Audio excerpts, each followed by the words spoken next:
Good evening, everyone. Welcome to 12th live session for the course Usability Engineering. This is the last live session for the course. My name is Neelarnab Dutta, and I'm a PMRF fellow from Department of Design, IIT Guwahati. So, in this particular class, I'll be discussing about key concept from week 12 lecture videos. Sorry for that. Okay, so I'll be discussing about the key concept from week 12 lecture videos, and this will help you in solving the assignments as well as prepare yourself for the upcoming final exam. And I'll try to clarify your doubts during this session. The nature of the assignment was objective, so that's the reason why this session will be a bit descriptive in nature. So please feel free to ask questions whenever you have any doubt during the class. You can use the message box or you can directly communicate with me via the microphone. Okay, so let's start with what we learned in the last class. So in the last class, I discussed about information architecture initially and its various components. We discussed about what is schema and structure. So we have discussed about various way how information can be presented in a interface. We also discuss about the labeling system. Okay, then we discuss about navigation system, how the person will move, where we plan how a user will move within the hierarchy, okay, by click of any button, and which content will be placed where. Okay, so this is where we plan how we navigate within the hierarchy. Then the search system, which will allow the user to access any element within the hierarchy in a quick way. For that, we have to plan indexing our site informations as well as any new information that has been generated by user. Next, we discussed about how information architecture is designed and what are various activities. So the very first activity was content inventory, where we create an Excel sheet, okay, and as per the defined label, we try to describe what all will go inside it. We also write down the hyperlinks for all of these pages. So we try to define various pages for a website or an interface, and then we'll try to uh, describe what all is going to be there in that particular page. Then we conduct some sort of auditing, where we finally identify any sort of issues within that particular inventory and try to rectify those. And next, we follow up with grouping the in- information into certain groups. So card sorting technique can be used, where we group all sort of informations into certain categories. Okay, and particular naming convention can be given, which define the taxonomy. So naming convention allow us to understand the purpose of particular hierarchy. So the name should be standard and should be uh, well connected with the content. So once we finished with our information architecture design, then I discussed that next stage is wireframing. So after wireframing, we do the graphic design, the graphical user interface design. So that's the end phase of the design activity. So next, what I discussed was design evaluation, and the very first method I discussed was heuristic evaluation. So heuristic evaluation, as discussed, is a expert evaluation technique, where we considered a system as a black box, and you gave it to certain experts, multiple experts, with some sort of guidelines, which are called heuristics. Now, these guidelines try to judge a particular system based on the experts try to judge the system based on these guidelines, and then they report any sort of usability issues. Okay. Now these usability issues are again taken care of during a design process. Okay, this is like solved, and then again we conduct heuristic evaluation. So this is a part of a iterative design and development process where we involve multiple experts to evaluate a system based on certain principles or guidelines. We also discussed about what are the process, so how to conduct heuristic evaluation. Next, we discussed about Nelson's heuristics, the 10 Nelson's heuristic principles, which were like visibility of system status, error prevention, help and documentation, efficiency, flexibility of use, etc. So that's the end of heuristic evaluation. And in this particular class, we will discuss about another method of design evaluation, UX design evaluation, which is called user testing. Okay. So very first thing that we need to understand about usability evaluation is that in usability evaluation, we focus on how well a user can learn and use a product to achieve their goals. Okay. Now the goals should match the mental model of the user.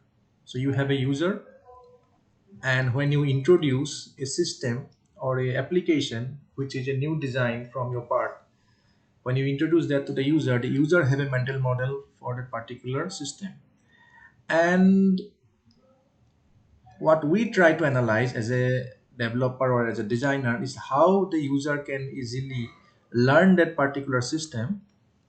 Okay, so we try to see, okay, how the user perform the particular task in achieving that particular goal. So we need to see whether a design is actually matching the conceptual, the mental model of the user. Okay. We also try to understand how satisfied the users are within that particular process of activity. So we give certain activities, certain tasks to the user to perform, and we try to evaluate various usability elements, and also we try to see how much satisfaction the user have after implementing the new design. Okay.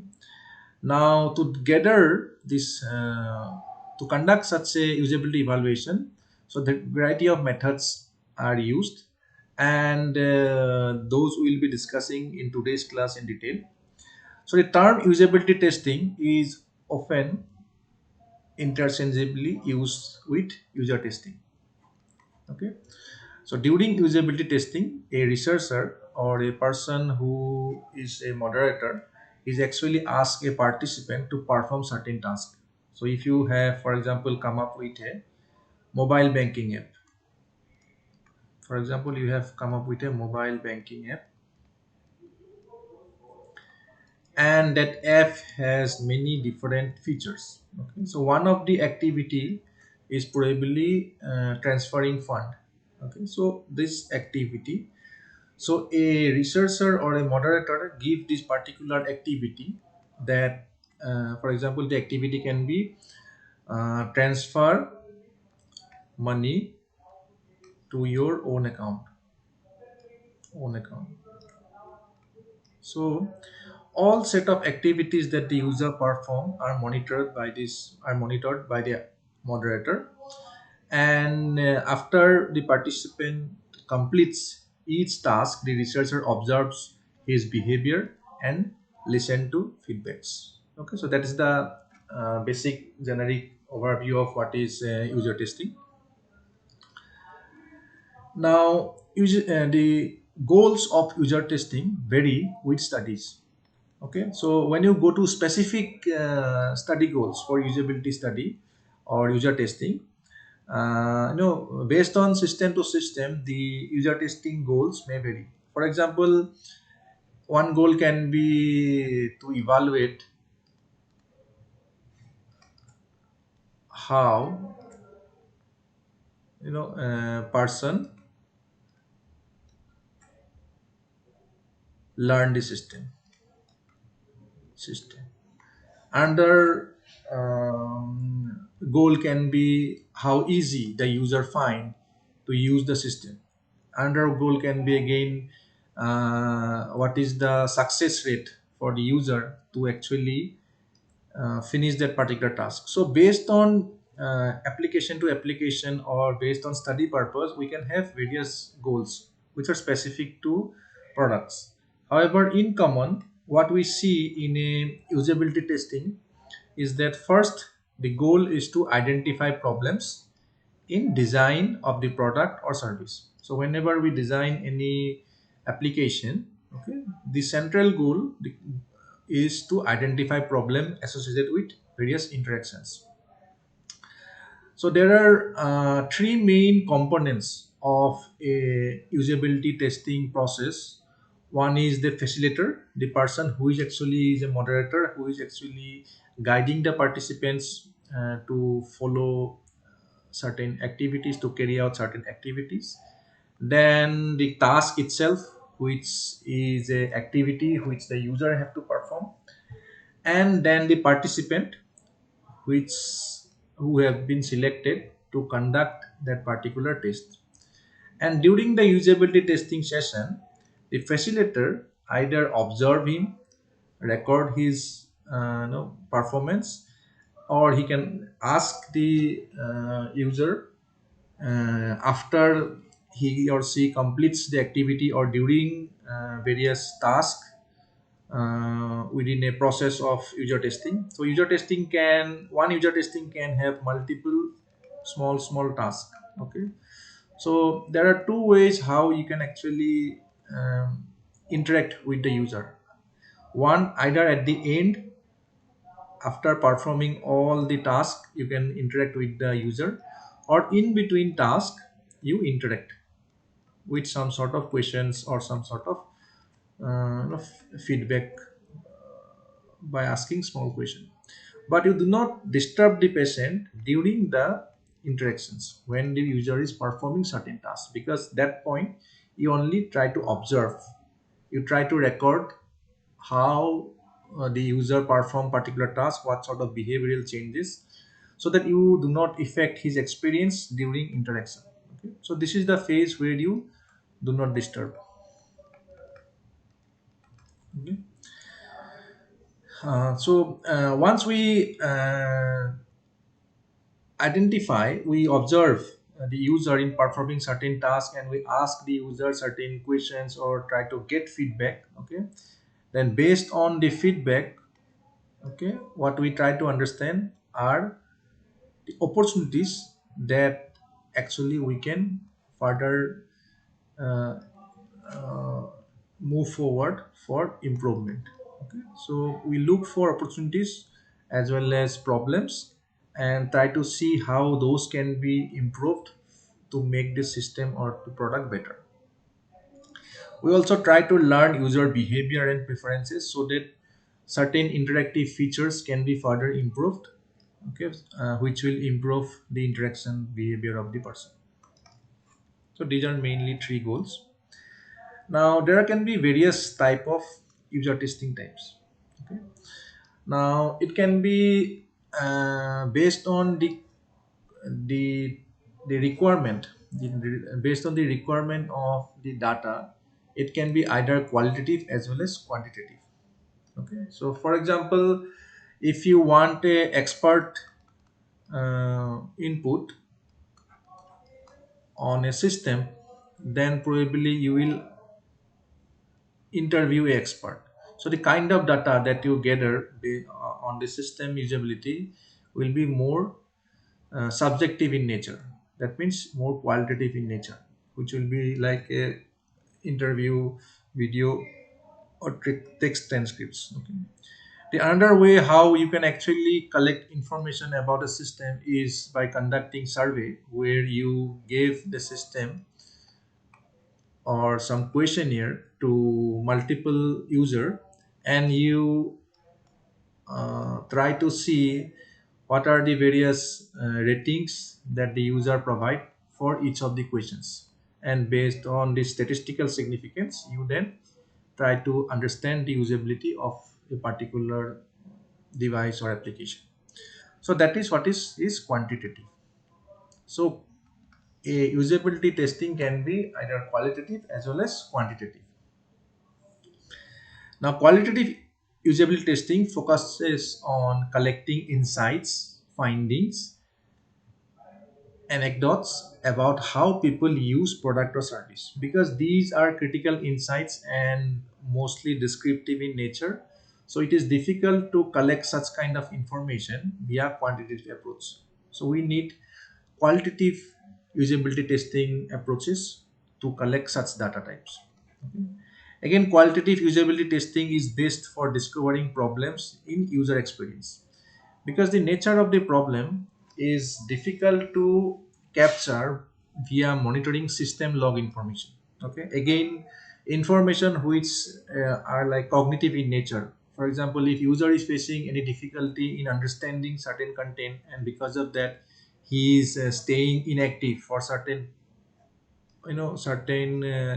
time, then your quantitative measures will not actually allow you to understand why the system why the user actually stopped performing a particular task. What you will only know is like the time of finish or the time of completion of a particular activity, but the delay, why there are delays occur during a particular activity, will not be understood. So because of that, you need to ask the user with some sort of questionnaire and ask his opinion why he was stuck in a particular process. For that, you need to conduct qualitative usability testing. So often we do a mix of qualitative and quantitative when we do usability testing. The quantitative usability testing focuses on collecting matrices that describe user experience. So we have prefixed matrices which can be used for collecting data on quantitative usability testing. For example, it can be the time of complication, time of completion, or time of failure, or it can be the number of steps completed, etc. So all such matrices which try to define uh, which indirectly or directly try to define the system usability can be used for quantitative usability testing. Okay, and the very two common matrices are the task success rate as well as the time on task. Okay, task success rate means whether the user could finish a particular activity or not, and time on task means how much time the user took in finishing a particular task. Now, quantitative usability testing are based when actually you are trying to see how a system stand across certain benchmark. For example, if you have certain products, competitive products, and you try to evaluate your product with the competitive products, what you can compare is based on certain metrics. You can see where your device stand compared to the competitive product. So you can use quantitative matrices to actually compare and benchmark your design with a new or previous design. Okay. The another type of the difference in usability types can be whether you are conducting a usability testing in person or via remote service. So remote moderated usability testings are generally done via online platforms. For example, via screen sharing with Skype or GoToMeeting. And in most of the time, you try to see certain parameters which are predefined, and we try to see how user perform such kind of activities. And the other one is in person, where actually you invite the user to physically present in front of your system or the new design, and you monitor his activity while he perform certain task. Okay, so you give the person certain task and you try to record his performance, you try to record his observations, and then try to analyze later uh, the various problems and opportunities that can be useful for further developing the product. Okay. Now, in-person test is always better than remote monitoring because in-person test will allow you to interact with the user and actually get a more genuine answer during a interaction.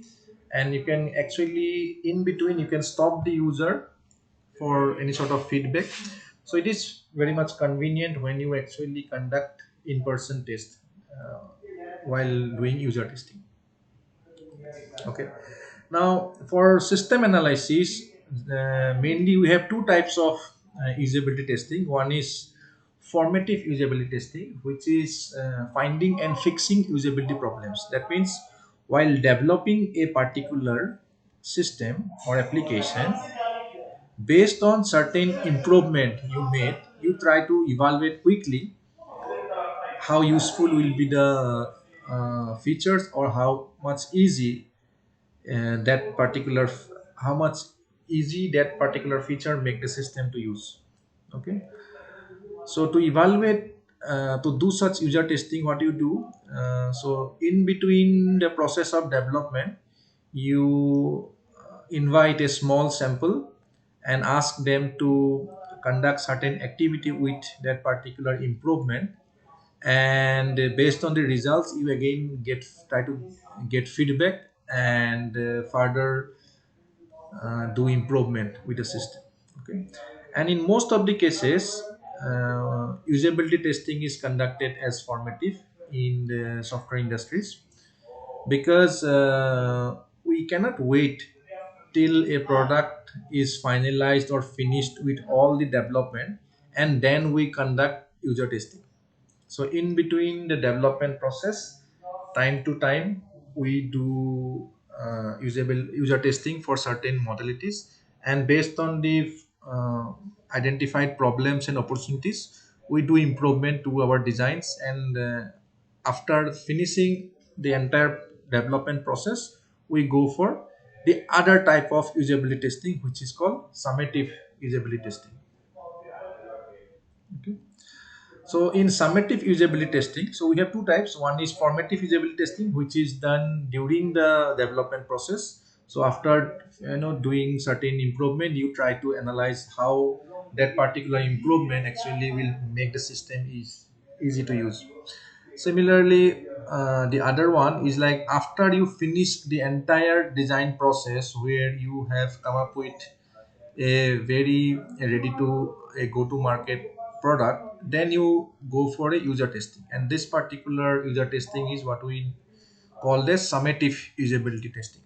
So in summative usability testing, we describe the usability of the system based on certain matrices. Okay, so formative usability testing mostly are qualitative in nature, where we take expert feedbacks on certain usability issues. However, in summative usability testing, we use matrices to uh, to to to rate the system usability based on user performance on particular task. We do summative usability testing on a finished product. And again, there are two types of summative usability testing. One is benchmark usability testing, and the other one is comparative usability testing. So benchmark usability testing is to describe how usable an application related to your benchmark goals. So what are benchmark goals?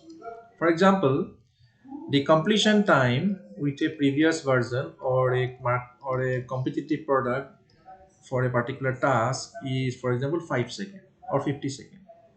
So for a particular task, if completion time for a particular version of the design, or if for a particular complete product, you have a prefix benchmark for completion time, and then you try to see where the new designs stand with respect to that particular standard. So that's what is called benchmark goal.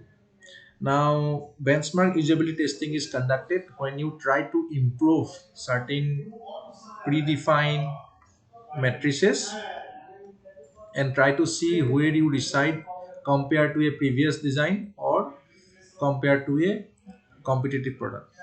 Okay. It provides you a essential baseline for comparison. Okay. Now, comparative usability testing, on the other hand, as the name suggests, involves more than one application where you compare two interfaces based on certain uh, activity. So you choose similar activity. You can use same sample or a different sample and try to compare how good each of the interfaces with respect to each other. Okay, so there also you can have matrices. For example, you can evaluate the completion time for a particular task for a design A and task completion time for a design B. Okay, so if you see this a design A took only 30 seconds and for design B it took 50 seconds, then you can conclude that the feature or activity of design A is much more efficient compared to design B. Okay. So that is what is comparative summative usability testing. Okay. Okay, so now we understood, like, based on our requirement, based on whether, for example, whether we are going to do a formative, okay, or summative, we need a set of matrices, especially for summative. For summative user testing, what we need are actually a set of matrices against which either we do a benchmark testing, or we do a comparative analysis. Now, here are some examples of matrices which one can use uh, for user testing. So you give a task to the user to perform, and what you try to monitor is the completion rate. Okay. So, for example, if you give a banking application and ask the user to do a certain transaction, okay, and you try to see what is the success rate that the person can actually transfer fund, okay, within the various features within with the application. Now, see, this is very different from heuristic evaluation, because here we are not actually judging uh, the system based on certain prefix guidelines which are generic in nature, but we are trying to see how the user actually complete the system or the particular task in the new system. Okay. Now, the measure can be binary in nature. So if this user can finish a particular task, then we can give a score of 1, and if the user cannot finish the particular task, then we can give a score of 0. Okay. So likewise, when we conduct the same activity for multiple user, what will happen? For example, completion rate, and these are user 1, user 2, user 3, user 4. And when the user uh, after user testing, you get a set of scoring. For example, user 1 can finish a task, user 2 can finish a task, user 3 could not, user 4 can could. So like that, when you actually conduct a study, you will get a list of score, and at the end you will have a score which will be like, out of 100, 50 people actually could finish that particular task. That means now you can identify the task completion rate. That means 50% completion rate. Now you can use that information for benchmarking or for comparative analysis also. Now, if your previous task completion rate is 80% for a previous design or a market design, you can then analyze that based on the user testing. What score you have achieved is only 50%. That means now you need to improve on your interaction, so that you make the system much more easy, and so that the user can finish a particular task effectively. Okay. And you try to get a uh, improvement by increasing your task completion rate, that should be above 80%. Next is task completion time. Now you can, that can be also a measure, like how much time a user might take to do a particular activity. For example, if someone took 50 seconds, someone take 2 minutes, someone takes 5 minutes, then probably at the end you can identify what is the average by adding all the various timings divided by number of total user.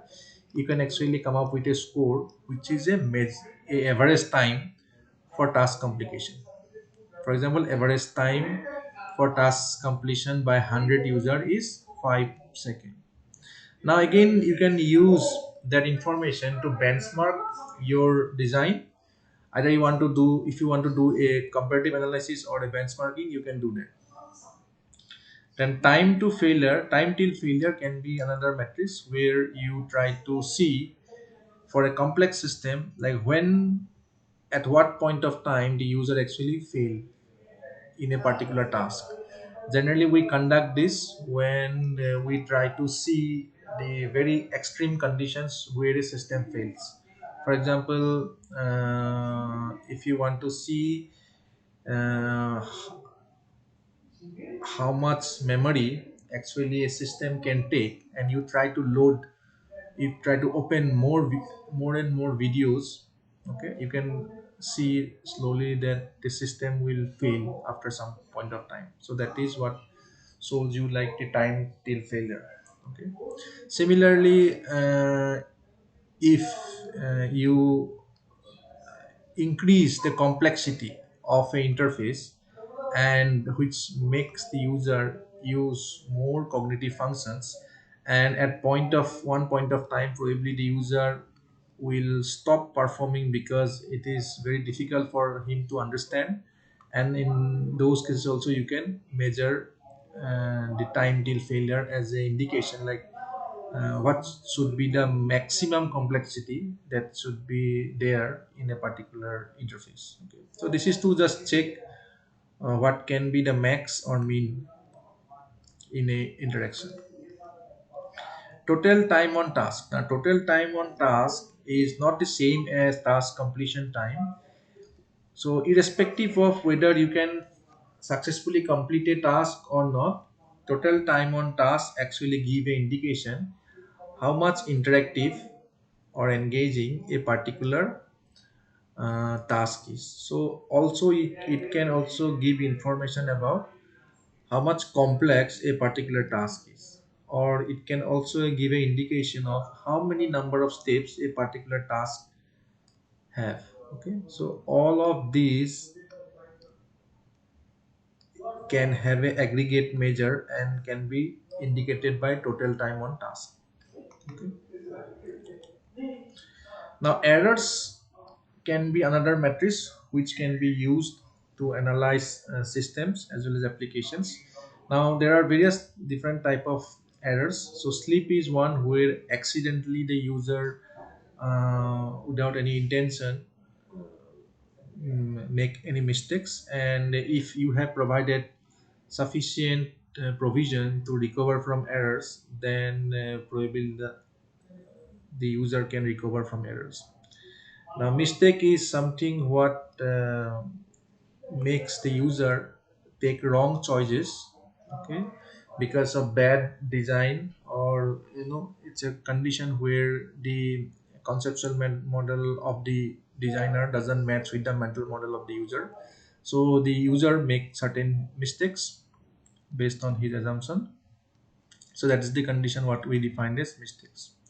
Now error can be used as a measure of usability testing.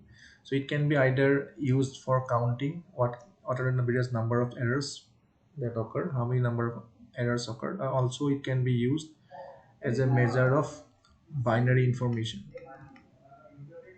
Okay. So you can see this whether the system has errors or not. So if there are errors occur, then you can see 1, and if no error occurs, then you can see 0. So you can use errors as a binary count, or also you can use error as a counting matrix where you can evaluate two system based on number of errors it produces during the interaction. User satisfaction rating can be another matrix where you provide a questionnaire to the user at the end of any task, and then try to gather information with some matrices which can be Likert scale.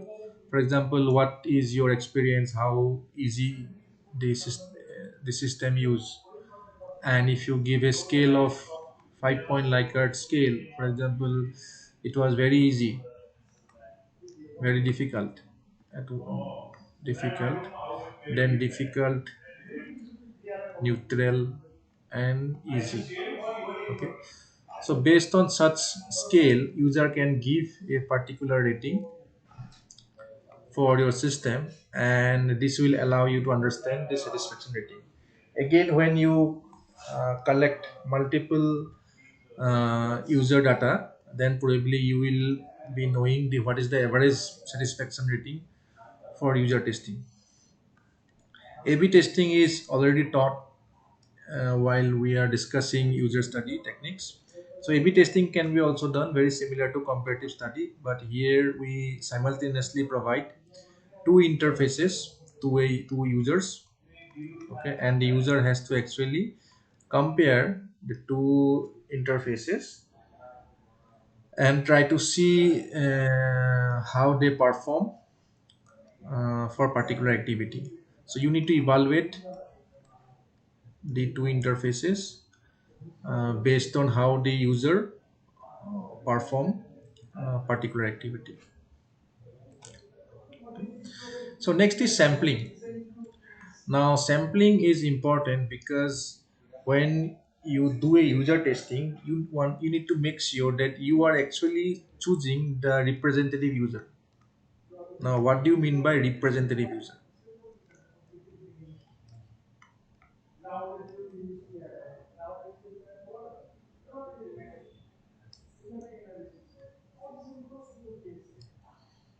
Okay, so representative user means it's the population.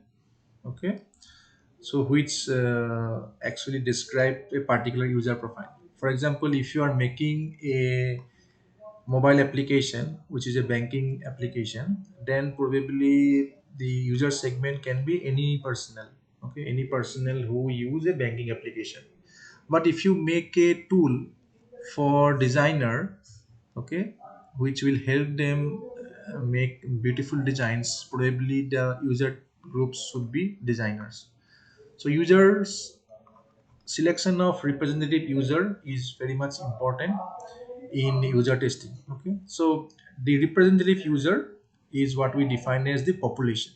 Okay, now there can be lot of population, sorry, lot of designers, or particular user profile, but you have to select a particular sample for your user testing activity. Okay, now that particular user profile, user group, which you selected for your user testing, is what we call as sample. So it is basically a subset of the total population.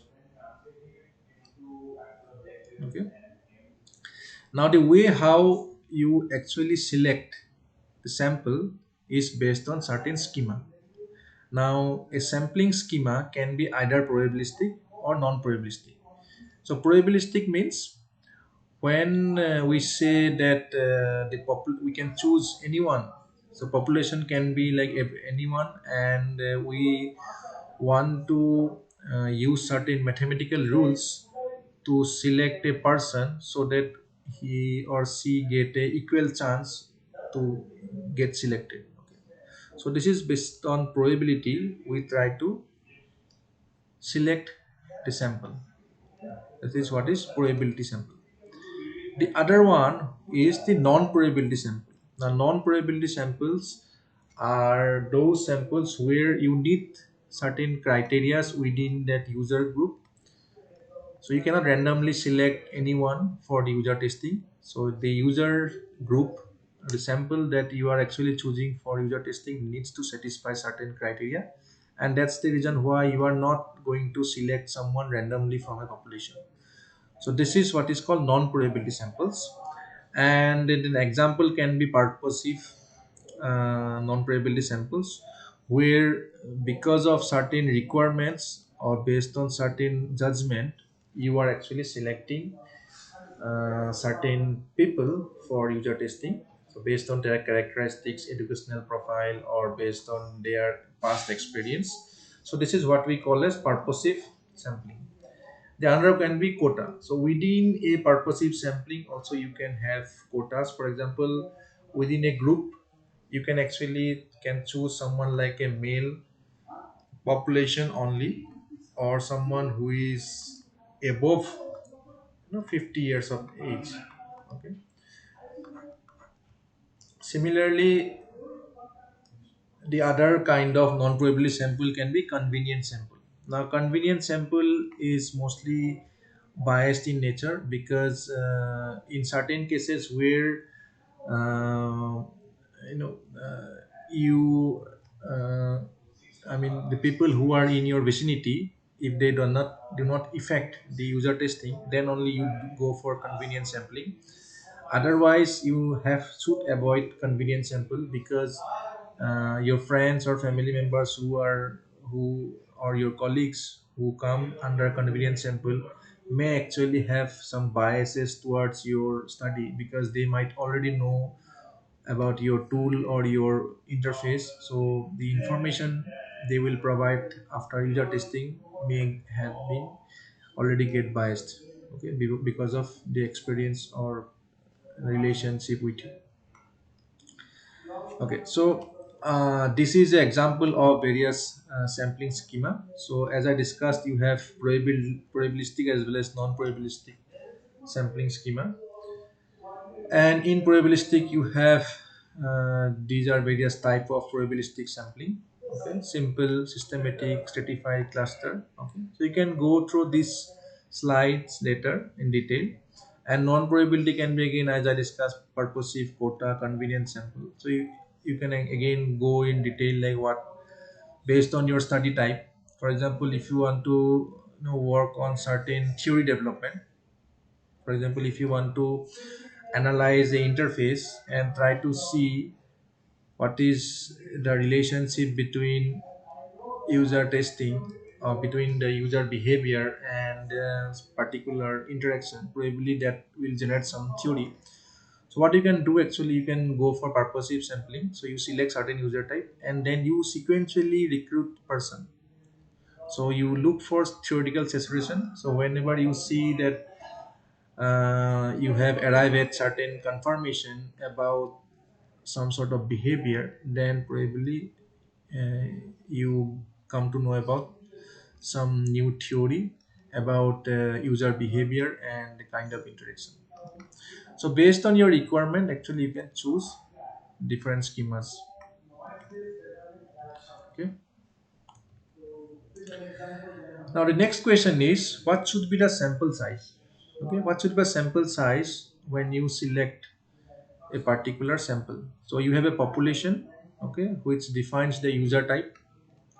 Then in between the bigger set you choose, there are certain sample.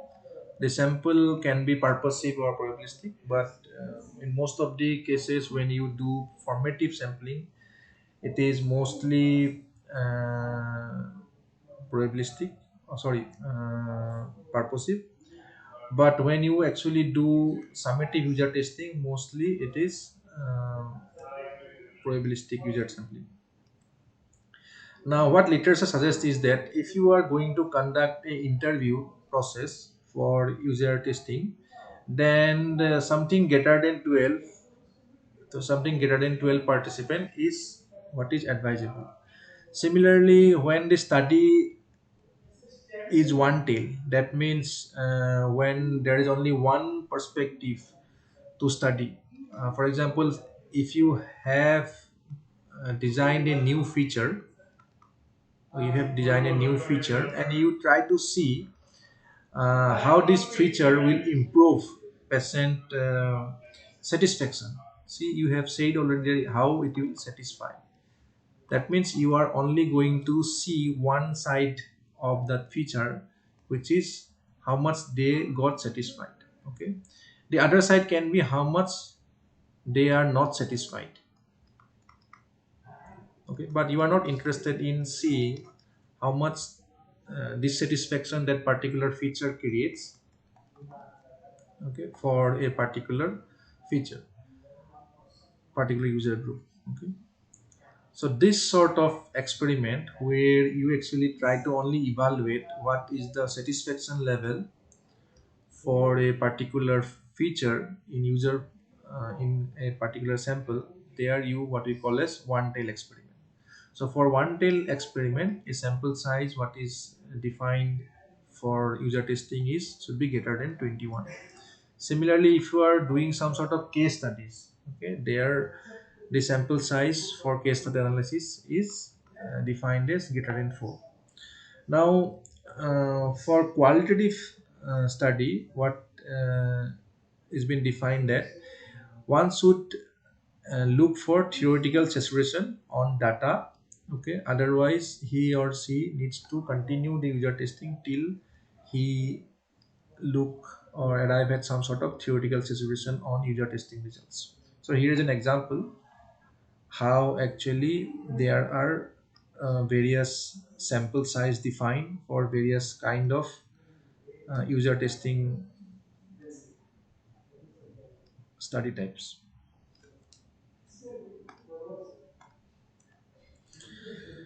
Okay, so there are two types of post task and there are two types of questionnaires which we can ask during user testing. One is called post task questionnaires. The other one is post test questionnaire. Now, post task questionnaire are completed immediately after finishing a task, and it captures participants' impression of the task. So a particular user testing session might have include multiple tasks.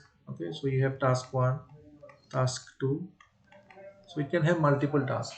Now in between, when you give a questionnaire and try to capture the participants impression on the task, on the ease of the task, or all on different aspects, this is what we call as post task questionnaire. The other one is when we conduct a test at the end of the entire test. This is the entire test.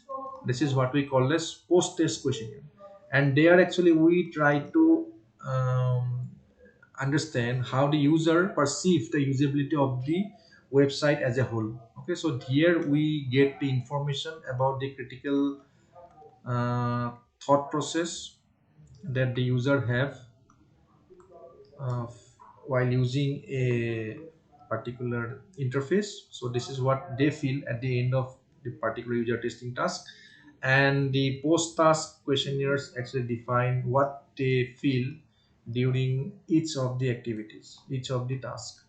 Okay. So this both these ways are generally used for user testing. Now there are some standard usability questionnaires available for user testing. The reason why we use standard questionnaires, because we try to ensure that we use a reliable set of questionnaire, okay, and also we make sure that the tool is valid. Now what is reliability is that when we use a particular questionnaire or particular metrics, that metrics or the questionnaire should give consistency in measurement for different user.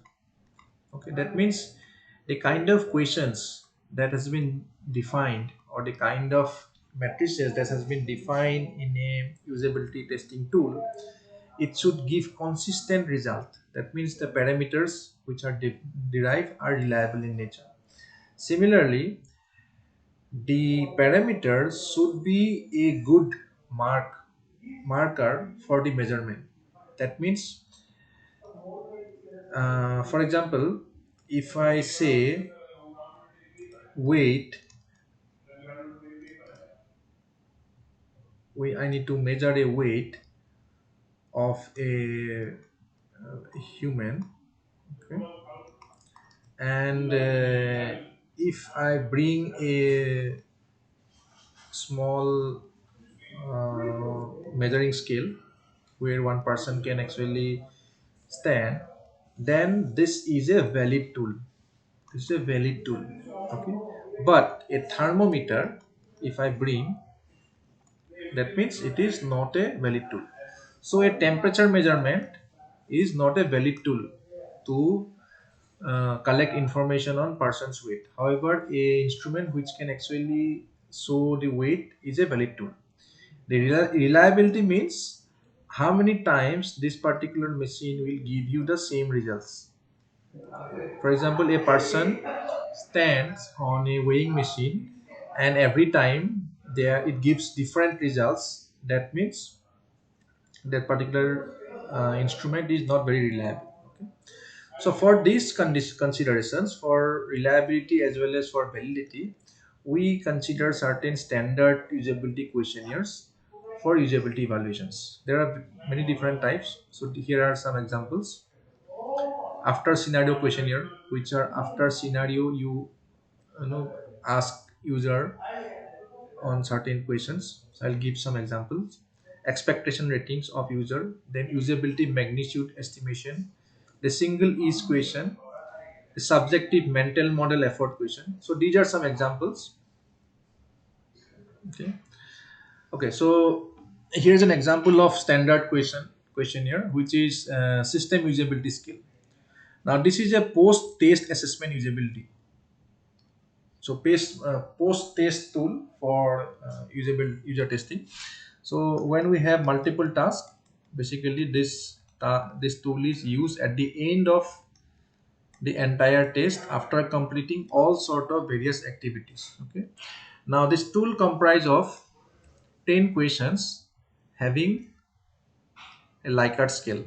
Okay, so there are 10 Likert scale questions, and the score, the overall score, which like maximum score that can be generated using this questionnaire is 100 and minimum is 0. And if using this, if someone get scored above 80%, then that means that particular website or application is useful or easy to use, and it resides on top 10% of all the sites. So its performance can be compared to top 10% of all the various sites already available. But this is not linear in nature. That means if you get a score of 73, that means that particular design actually reside only on top 30. Okay, so just by just because you got a score which is only 7 marks difference between the top 10% to top 30%, so it shows that the scale is not linear in nature. Okay, so here are the various questions. For example, you can ask someone as a during the user testing, I think I would like to use this system frequently. So the user will give a rating. So user may give a neutral rating, or you can give a okay, I do not want. Okay, not strongly disagree means I'll not use this system again. Two means I'm not very sure, so I'll disagree. Similarly, you can ask question like I found various function in this system very integrated. So this user can give a very high rating, like strongly agree if they satisfied.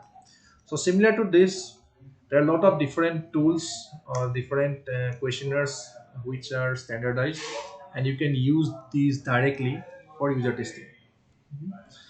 So this is post-test assessment of usability of any interface.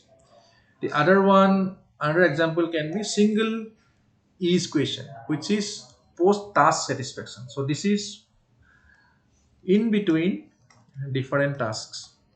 Okay, so in between different tasks, you ask the user such kind of question. For example, what is the overall satisfaction level? Overall, very easy or difficult. So this is a 7-point Likert scale where you ask the user to rate a particular task on the basis of its difficulty.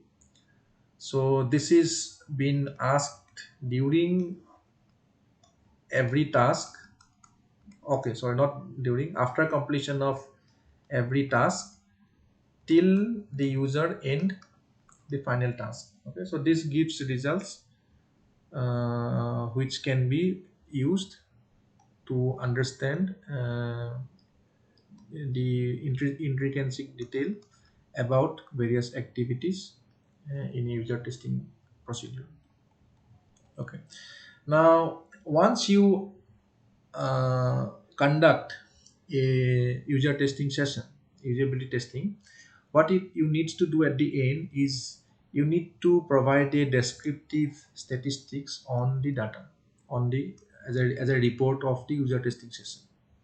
Okay, now what is descriptive statistics is that when you actually conduct user testing, okay, whether qualitative or quantitative, you involve multiple users, right? User type 1, user type 2, user type 3, user type 4, and you try to measure a system or application against various matrices, matrix 1, matrix 2, various parameters which you think are usability, user testing matrices.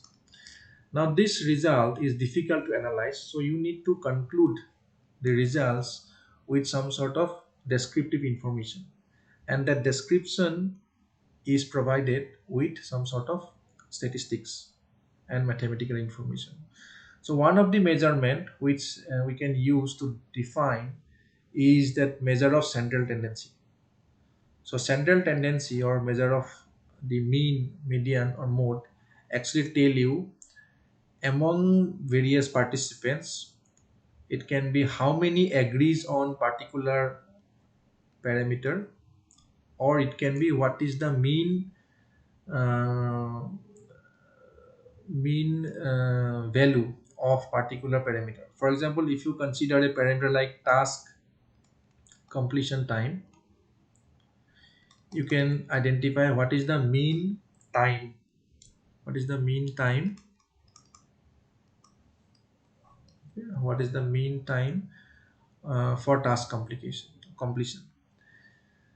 uh, a mean count can be, for example, how many how many user find this particular uh, application or feature easy. Okay, so how many means it's a count. So out of 7, if 4 out of 7 find this is easy, so this is like a count, and this is like adding all the various values, and then you are trying to divide it with the number of users. Okay, so measure of central tendency, if we see a normal distribution, the center point defines the mean value. Okay, now next is measure of variability. Measure of variability means how much variation exists within the user profile on particular parameters value.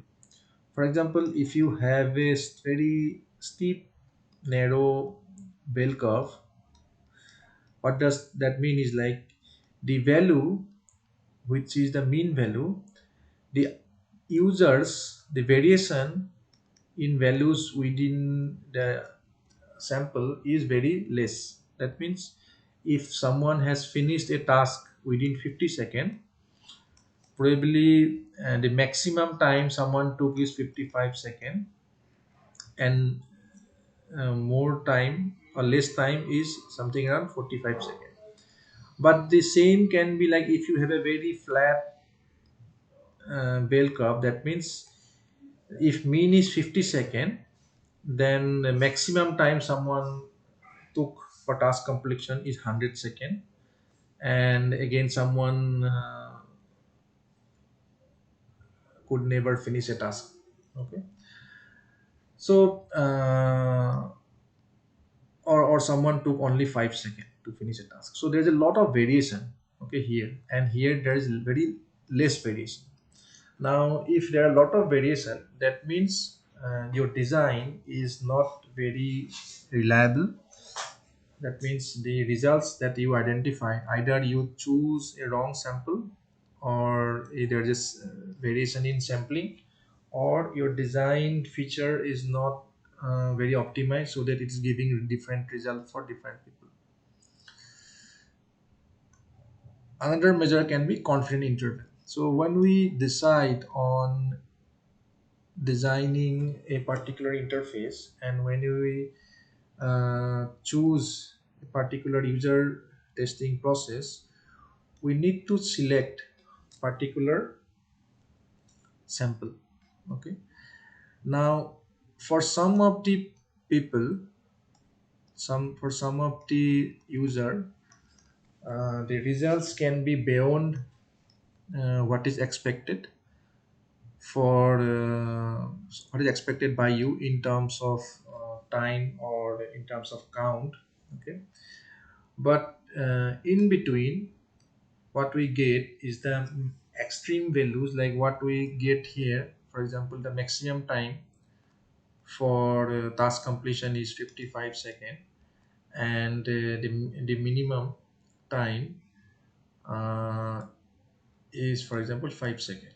Okay, so what we get here is the percentage of population that actually satisfied within this particular range, and that is what we call as confidence interval. Okay, next is comparing means. Comparing means mean you can compare the central tendency of two design and try to see which design is the best. If you find like the two mean are not uh, same, or there are differences, then based on that you can choose to make any design changes. Okay, so that is the outcome of a user testing session. So this is how actually you end up doing system evaluation via user testing, and you report these findings to the team of developers, and based on these findings they actually further iterate the design process and further develop the system or feature. Okay, okay, so that's the end of today's class. So if you have any question, please feel free to ask.